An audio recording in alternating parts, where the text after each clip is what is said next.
Yauwa, sai abu na gaba, idan ka shigar da wannan za ka zo ka ga inda aka danna wannan aka sa invitation code ɗin, sai ka turo min ta WhatsApp ɗinka wannan, sai ka matse shi haka, sai ka yi copy haka, sai ka turo min ta WhatsApp, sai ka shiga kai pasting, sai ka turo min shi ta WhatsApp ɗina.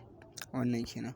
Sannan kuma bacin ka yi wannan, abin da za ka yi nan gaba, alal misali yanzu na gaya ma in ka fara free kwana 3 za ka yi kana yi ana baka task guda 2, kullum za a baka 26, kaga 56 kenan za ka samu a kullum.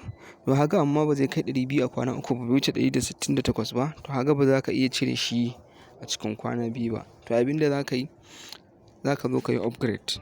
A inda ake upgrade sai ka danna wannan beep ɗin. In ka danna shi zai kawo ka nan. To za ka ga inda aka sama Insme 2, Insme 1, Insme, za ka ga an sassama shi. To sai ka zaɓi wanda za ka iya yi. Ka ga wannan na farko Insme ɗin wannan ana kamar nufin level 1 ne. In za ka iya yin shi 1680 za ka biya ka yi. Shi kuma wannan na biyun za ka biya 6888 za ka biya.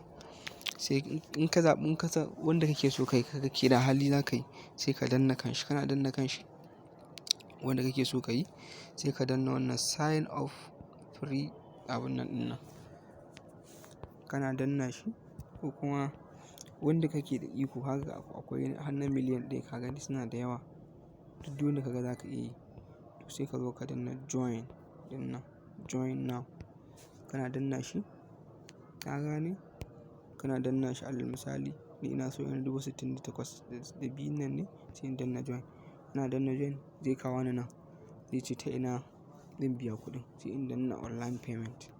Ina danna online payment, ana ji? Yauwa bari ya buɗe. Bari ya buɗe, magani. Network ne yake ɗan yawo, amma bari ya buɗe magani.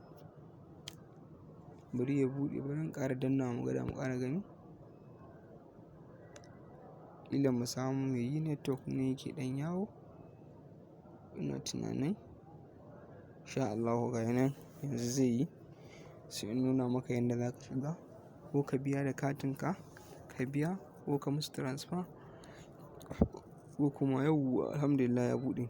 Haka inda aka sa payment ɗin nan, za ka sa katinka, lambobin katinka na gaba guda 16, sai ka danna nan expiring date ɗin shi, sai kuma ka danna nan lambobi a can da ake cewa CCB, sai ka danna wannan pay ɗin.